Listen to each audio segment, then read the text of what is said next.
What is up YouTube? This is AVAULT here, back again today with you guys another new Speed Duel Match Duel video, and today we're playing the very excited new archetype sort of, the full Jurrac deck against the very famous, well not famous, but very popular and interesting Dark Magician 30 card deck once again today. And some of you guys have seen that 30 card Dark Magician deck that we played against before against my opponent, and that's a really sweet cool deck. Definitely plan to do a deck profile for that as well, and have a speed duel match of us playing that eventually down the road too. So comment down below if you guys want to see that. As always with the Jurrac deck, or any speed duel match duel videos that we have here on the channel, there will always be the deck profile video posted a few days shortly after, so don't worry about it. If you guys do want to see that deck profile, be sure to comment down below, hit that like button, subscribe, and click the notification bells so you guys don't miss out as soon as that video comes out. There will always be one once again, so don't worry. And let's just go straight right into it. So we are playing the pure, sort of, I guess like pure Jurracs with a couple of dinosaurs in this deck, and you know, we lost the stone, paper, scissors, so as always we probably most likely going first. With the skill right here, with just so you guys keep in mind, we're playtesting since the new set of Trials of Kingdom came out. There was more Jurrac support, which is very exciting. And keep in mind, yeah, once again, this is not a highly competitive duel for today. It's more really just trying out and testing out all these new cards and see how they work well together, which is really neat. So right here with our skill, we have Dino Destruction. So I'm not going to go too much detail in that because I know most of you guys know what this card does already. But you know, for you guys who don't know what it does, it's very simple. It's a Rex Raptor skill. You can flip it up. You can use it once per turn in your main phase, and basically choose one level 6 or higher dinosaur monster you control, and basically it can inflict piercing damage this turn. You flip it back down, and you can use it again once per turn, basically every turn during your main phase. So the goal really is to basically boost up your Jurrac boss monsters to increase their attack. I mean, not increase their attack, but make them piercing damage and put some pressure onto your opponent, which is really neat. It's a pretty neat skill. It's not super powerful or overpowered or really great, but it's pretty decent and pretty good to have as well. So yeah, right here, simple combo. We always want to set our Jurrac Stauriko. What it does is, if it's destroyed by battle, we can basically special summon 2 Jurrac tokens that are Dinosaur Fire level 1 with 0 attack and defense, and they can't be tributed for summon except for a Jurrac monster, and it just works well with this deck. It's basically a new addition. We want to have that whatsoever. So we pass our turn. We usually want our opponent bait into our opponent's attacking it, so then we can summon into our big boss monsters, big boss Jurrac monsters next turn, and start doing getting the board advantage from there. So of course they summon the Blue Dragon Summoner, swings into it, easy. Of course we put out our 2 tokens right here, and they have to pass their turn. So right here it's great for us. We're going to tribute those 2 tokens to bring out our Jurrac Tyrannus. You know, very first time playing this card in speed duels, because before we had this card before from Scars of Battle, but it wasn't that great. You know, there was nothing that was good to even bring this card out. What it does is you contribute 1 dinosaur monster, gains 500 attack permanently, and every time it destroys a monster by battle, it gains 300, so it can grow stronger and stronger, which is pretty neat. But it's not an amazing effect after all. But it is one of the strongest Jurrac monsters, one of the strongest Jurrac monsters we have, I would say. We just went straight to battle phase and attack into the Blue Dragon Summoner. They sphere. The really one downside with like these guys, they have really low defense, and it's so easy to out them. All you have to do is switch them into defense, and they can, like, even the Blue Dragon Summoner can just come in and attack it. You guys can see right here. So we have to play a lot of back row heavy cards to really protect it. Kunai with Chain is perfect, because we do want to put monsters they have into defense so that we can do the inflicting piercing. Usually defense positions have lower defense points, such as this one right here. We can see it has only a 600, which is really neat. Once again guys, just so you guys know that these counters are supposed to be on top of Kunai and Tyrannus. However, I really once again hope Dueling Book fixes this so that it will be actually where it needs to be, and that's what's in an awkward position. But just so you guys are not confused and make it very clear and everyone's on the same page, Kunai is equipped to Tyrannus right here. Next, it goes into our turn. We have a Tail Swipe on our hand in the beginning. It's a pretty neat tech card, I would say, a new addition. Now also came out in Trials of the Kingdom. Yeah, right here we actually do have an option to use it or not. If we do, we bounce their Blue Dragon Summoner back, so they can't get the search, which is kind of neat sometimes, you know, or it's really good against decks that are always setting all the time, so it's really neat. But we'll summon into our Zombina, swing into attack position, use our Dino Destruction skill, of course, to make our Jurrac Tyrannus inflicting piercing damage, and we'll just swing in to deal that damage overall. We'll let them search. Once again, they kunai here, putting us into defense, and we'll swing in with Zombina. We'll let them search here. We don't want to run into the risk of Blue Dragon Summoner attacking into our Tyrannus again next turn, because again their defense is really weak, so they need to be a little bit higher to be a little bit more dominant overall, and we have to just pass our turn here. And right here they finally revealed the skill. Some of you guys know that this opponent I play against plays this really special skill inside this Dark Magician or Spellcaster deck that they have. They actually play Last Gamble with Joey. And just so it's clear, they flip it up not because they were using it, but they have to flip it up because it's the 5th turn. That's what the skill it says. At the start of your 5th turn, activate the skill. Count both players' turns, but you don't have to use its effect. So because it says during your main phase, you can reduce. So basically, you can choose whenever during your main phase. You just have to show it to your opponent, I believe. And we confirmed this with the community and with judges as well. I'm very sure that's how it works, because it would be really, really bad if you're forced to use it during your 5th turn, no matter what. So that really sucks. But if you guys do find something else new, definitely comment down below. Let me know if this is actually correct or not. Anyways, they summon into their Rogue Doll, and they just want to swing in and beat up our Jurrac Tyrannus. They went too fast. They wanted to attack, but you know, we let them know that we want to floodgate their monster right here. So we just gotta stop that, not letting it happen. I don't, no matter what. And then they have to pass their turn right here. And then we use our Dino Destruction skill. Once again, creates great pressure. Floodgate, kunais, windstorms, or even spheres are just great for this deck, so you can just keep inflicting piercing damage, which is pretty neat. Overall, it's a decent skill. So right here, we can swing in and do lots of damage right here, even if they're in defense. 2,000, that's great. Attack into with Zombina as well. And you guys can see on the side note, since Tyrannus has destroyed a monster by battle, it increases by another 300, so now it's at 3,300 attack, almost competing, stronger than Blue Eyes and almost competing against a Great Moth, which is really, really neat. The reason we could have summoned Stauriko, I guess, for another 500 extra damage, but we just didn't, because, you know, we don't want to overextend and end up being destroyed, so we just want to make it easy. Right here, they do choose to use their Last Gamble. They're only down to a couple hundred life points, so they decide to use it. Last Gamble is actually a really, I would like to say it's actually a really good card, honestly. Anything you basically have to discard 2 cards from your hand and pay until you have 100 life points left. Yes, it is a huge gamble, because you're rolling a die, and sometimes it really depends what you get. And they got a 4, and honestly, anything above a 3 or above is actually a great number to roll into, because right now they have like 7 cards to play with, and there has to be a lot of opportunities. That's also one of the reasons why they're probably playing a 30 card deck, which works out very well. You know, they Legion Fiend Jester into their Dark Magician Girl. Legion Fiend's Gesture allows them to search for Dark Magician from their deck to their hand, since it's sent to the grave. And they can basically use their combos. Wonder Wand, which is really good for extra draw power. Again, works very well with a 30 card deck. Ratios are great on this deck, honestly, I have to say. Their Dark Magician Girl is 2,500 attack, and they're just going to swing into our Zombina. Sure, we'll let them have it, because then we can summon our Stauriko back, just for a great floating. We take some damage as well, and I believe we just have to pass our turn right here.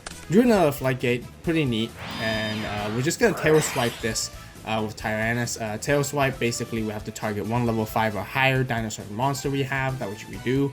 And basically, if that monster is still face up after the field when this card is basically activating its effect, choose up to 2 monsters your opponent controls that have a lower level than it or face down, and return the chosen monsters to their hand. So we're just going to return that Dark Magician Girl back to their hand, so that just in case if they do summon again, we can probably just even Floodgate it. Swing in here for game and see how it goes. They have Windstorm, and luckily our Stauriko was also in defense position, which is most likely we'll want to keep it anyways, which worked out great for us. Swing in here and see if we can game here, and we have won round 1. Luckily, Stauriko actually won us this game. So moving on to side deck right here. Once again, if you guys want to see the side deck, be sure to hit that like button, subscribe to the AVAULT channel, click the notification bell, and the deck profile will be released in a few days shortly once again, and that I will showcase you guys what's in the side deck as well. But I believe here we just sided in a blast held by a tribute.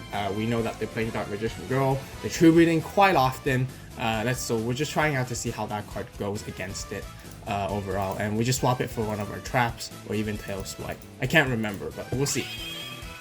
Anyways, once again they get to choose because we won the first one, so it's 1-0, and they obviously do want us to go first, which this deck going first is not too bad at all, honestly, because you know usually we want to set the Stauriko, set up a board, and then we can just basically summon our Herras and other Jurracs and start attacking. So we got a good hand here to begin with anyways.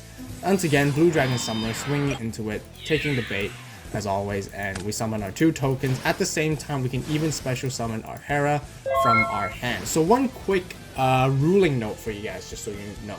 Initially, Jurrac Stauriko effects activates first. If this card is destroyed by battle, you can special summon 2 tokens. And Jurrac's Herra is when a defense position Jurrac monster you control, except for Jurrac Herra, is destroyed by battle, sent to the graveyard.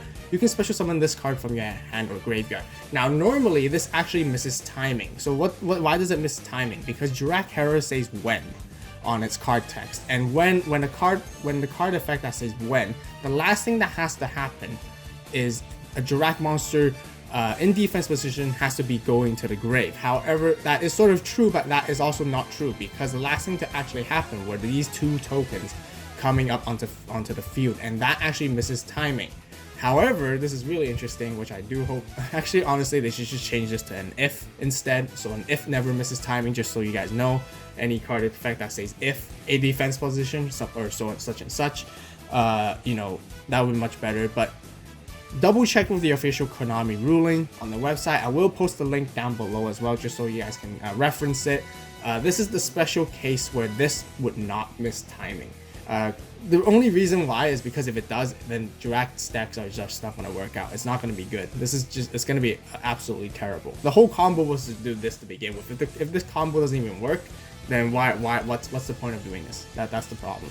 So this is a very exclusive special ruling that Konami ruled once again. I will post that link down below, and this is allowed. But otherwise, if these were any other 2 cards interaction, it would have missed timing, just so you guys know.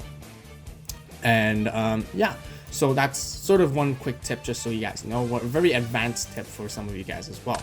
Now they have to pass the turn. We're drawn to a Tyrannus, which is great. We're thinking whether we should extend it, bringing it onto the field and do lots of pressure onto the board, which we do. You know, the tokens are going to be gone next turn because they're likely to attack into it anyways, and we're just going to bring out that Tyrannus and start beating it. We want to attack with Tyrannus simply because we want to gain that stacking attack effect, and they windstorm right here. Unexpected. We could have played around it, which is also a misplay on my bad. However, once again, the defenses on the Jurrac boss monsters even are extremely low. That a Blue Dragon Summoner can easily defeat it, you know. So that's not good. They summon the Legion Fiend Jester, and Legion Fiend Jester allows them to tribute summon in addition to their normal summon as well. So they do bring out their Dark Magician right here, and then they also search one because of Legion Fiend Jester's effect. It has a very, very flavorful effect, honestly. That's a lot of things you can do with this card, and it's a really good card, very underrated. And they search, they're allowed to search with Legion Fiend Jester, and they can even also search with Blue Dragon Summoner as well, so they basically regain 2 cards in their hand, which is really great. Lots of searching in this deck. Once again, with all that searching, a 30 card deck is absolutely no problem. I'm going to swing in with Dark Magician right here. We're going to windstorm them back so that we can actually attack into them. Into our turn right here. They have to pass, so got a kunai, great. Summon a Zombina, maybe we shouldn't really have him because we're overextending a bit too much. This time we're playing around the Windstorm. We use our Dino Destruction onto our Tyrannus, so that would inflict piercing damage. We want to attack with Tyrannus so we can gain the stacks as well, and it does inflict that piercing damage. We put that little counter there just so we know Tyrannus has destroyed 1 monster, so now Tyrannus is at 2800. And then we are also swinging with Zombina right here. Zombina is also always a great tech card to have, and then we can pass our turn. Field is looking good on our side. Got the advantage, and once again, they have flipped up their last gamble right here and have passed the 5th turn already. So they're actually going to even use it at this time. Pitching their 2 cards away, throwing Sage Stone away is huge. thing, and here they go, rolling their die, whether it's going to be good or not. Once again, they got a 4, really good. Like I mentioned, anything above a 3 is great. So actually, you know, the odds are always on, I mean, like, the advantage is actually always on your side when you're using Last Gamble. It's not a bad skill at all, honestly. And some of you guys might play Duel Links, and some of you guys know I play Duel Links as well. This skill was absolutely amazing for many decks. So they play the Sage Stone. You guys can even see here now they're bringing out their Dark Magician combos coming out. Simply bringing Dark Magician Girl and Dark Magician onto the field, and they're just gonna start attacking back and, you know, coming back at us. And they have a stronger board than we actually do, in my opinion. They swing into our Herra, we just got no other choice. We left them. We didn't want to kunai that because we kind of want to protect the Tyrannus more. Herra can always just come back from the grave, which is really good with its own effect as well. So then we swing in with Tyrannus. We want to destroy that Dark Magician, and we got Windstorm here once again, forcing our Stauriko back into attack. Seems very nostalgic, I guess, since it happened last turn as well. And now they're attacking with their Dark Magician into us. We'll take that damage. We really just want to protect our Tyrannus, because if we lose our Tyrannus, it's over for us. We have nothing that can really go above it, so we use the kunai. And they Vigilance right here, stopping our kunai, which is really great. And attack goes through, so our Tyrannus does go to the grave. However, our Herra can bring itself back, which is not too bad. It's a pretty neat effect. You know, having a card that can special summon itself from the graveyard is also a really good card, honestly. So now they passed their turn. We drew into Hyper Hammerhead. We got some defenses. We can attack into Dark Magician Girl. However, keep note, Dark Magician Girl is 2,300 since it's one Dark Magician in the grave. We're thinking whether we should just crash into it, and honestly, at this point, we probably just crash into it, since otherwise Dark Magician is going to attack into it next turn, so we'll go for that and see what happens. They didn't even want us to crash into it, so they put our Herra into defense. So passing our turn, coming back, and they got their 1,000 Knives, popping one of our tokens. Wonder why, which is kind of interesting. And they attack the tokens first as well. I believe it's because the opponent thought with Jurrac Herra, the what do you call them? The Jurrac tokens. Yeah, the Jurrac tokens are considered as Jurrac monsters. And initially we kind of thought, I think they thought that Jurrac Herra can special summon from the grave when a Jurrac token is destroyed. However, it does say in its card text that when a defense position Jurrac monster you control, except for Jurrac Herra, is destroyed by battle and sent to the graveyard. That's the key point right there, so you guys don't get confused as well. There's a lot of new rulings we're learning. Once again, I apologize if we did missed out something, but you know, it's very difficult. We're all testing and learning it together at the same time. So if you guys have any pointers, definitely let me know in the comment section down below. Really appreciate your support and help as well. But yeah, Jurrac Herra cannot special summon itself from the grave when a token is destroyed, because the token does not go to the grave. The token just gets removed from the field in terms of game mechanics. So they probably thought that, but they still made a safer play because it still works out for them here overall, destroying our Herra, and they pass their turn right here. We set our Windstorm, set our Hyper Hammerhead, and hopefully we can just like stall for turn and get a good top deck card overall. Attack with Dark Magician Girl. We have Windstorm. Once again, they Champions Vigilance that, and we do bounce their Dark Magician Girl, and right here they do swing in for game. We only had a Flight Gate, so it wasn't going to be helpful at all. And that goes into game 3. So it's a pretty long speed duel match right here, once again, because we are playtesting. And side deck, once again, as always, deck profile will be posted a few days shortly. So once again, subscribe and stay tuned for that video coming out. I will always post the deck profile after every speed duel match, do a video, at least 90% of them as well. So yeah, we kept our side deck the same. We want to keep that Blast Out by Attribute in there, so that, you know, hopefully we can use it. And this time we get to choose. We want to go second this time and see how it goes for us. And we do draw into a hand that is actually more beneficial for being second, because we didn't get our Stauriko this time. And we do want that card advantage overall. So we got our Hyper Hammerheads. These are not Jurrac monsters, obviously. It's very difficult to play a pure Jurrac deck. The only level 4 or below Jurrac monster that there is available is Stauriko itself. And we have to add these other generic dinosaur type monsters into our deck to make it even playable, just in case we can't do our Jurrac combos overall. So pretty good. Hyper Hammerhead's a really neat staple card to have. So we're gonna attack into it, dealing 1500 damage to them and passing the turn. They set one, that's fine. Right here, we'll just summon the other Hyper Hammerhead and see how we keep going. We want to keep the Herra on our hand so that just in case we draw into a Stauriko, we can do that combo once again, which is really neat. We attacked into their Blue Dragon Summoner, searching their Rogue Doll, and then we'll swing into another, again, dealing another 1500 damage. So things looks to be really good on our side right now. And once again, they set. And it is their 5th turn once again, so they do have to flip this skill over. Whether they use it or not, they didn't choose not to. We got our Stauriko, so we do have a great backup plan. We can just keep attacking and attacking with Hyper Hammerhead. We'll set the Stauriko here just in case, so we have defense monsters if anything were to happen. They wouldn't store much, which is fine as well. We don't always have to use a Stauriko's token effect and combo with Herra. We can just tribute Stauriko itself as well to summon the Herra. So they pitched out two cards from their hand to the grave, a Sphere and a Dark Magician, and I believe it's because they want to use their skill, and which they do. And they reduce their life points down to 100, rolling their die right here, landing on a 5. You know, you guys can see what I mean. Like, they've been getting, okay, maybe you guys might argue that oh, you know, the dice is rigged or something like that, but once again, anything that's a number 3 or above, it's great. You know, that's basically 66% chance, is it? I can't really do math, but that's around at least 60% chance of always having a good roll, and it's very unlikely to get a bad roll. It's always helpful, and why it's even helpful is because let's say you do get a 2 in the end. A 2 is not the best, but you can pitch off 2 cards that you just don't want in your hand. You're just clunking up, you don't need it, and then you just draw into 2 other cards straight away. The worst one is obviously 1, you know, because 1 doesn't help you out. But now once again, they draw 5 cards. They have 7 new cards to play, and we can see that combo coming up again.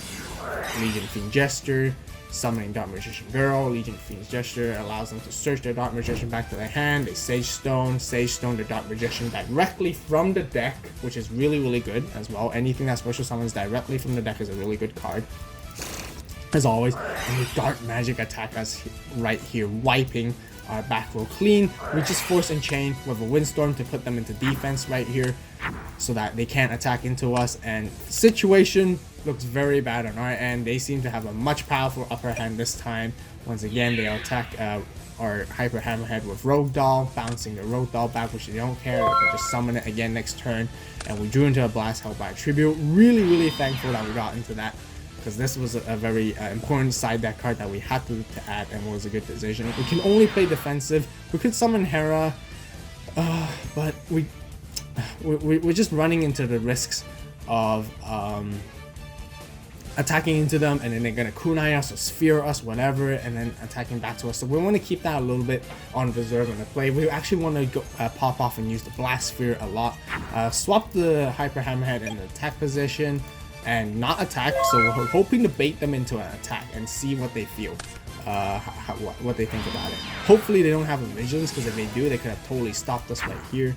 And here it comes. They swing in with Rogue Doll with Hyper Hammerhead. Really smart move right here, so that we're going to take 100 damage, and then we'll bounce them back off. And they swing in with Dark Magician Girl right here, and we flip our Blast held by a Tribute, and there was no Vigilance. Wow. So really I guess it's sort of lucky, and really managed to pull it off right here, because we do destroy all their attack position monsters and then inflict 1000 damage to them, and they would have lost right there. So we won game 3 through that. Wow. And what are the set cards? Oh, we can't see them unfortunately, but there's no they would have used Vigilance if they did. So really luckily that they didn't have Vigilance right here. Otherwise situations could have gone bad. We could have summoned a Herra, but we'll be basically holding into life, and who knows what's gonna happen. So that's game 3. That ends up for the Speed Duel Match Duel right here. I hope you guys enjoyed it. Once again, if you guys do want to see that deck profile, hit that like button, subscribe to the AVAULT channel. As always, if you guys want more Speed Duel content and enjoy the Speed Duel content on this channel, subscribing is always the best way to let me know that you guys want more of these content and videos out there. I hope you guys enjoy the Speed Duel match right here. If you did, once again, hit that like button and support the channel. Thank you guys so much for watching. As always, you guys have a great day, great night, wherever you are. And this is AVAULT signing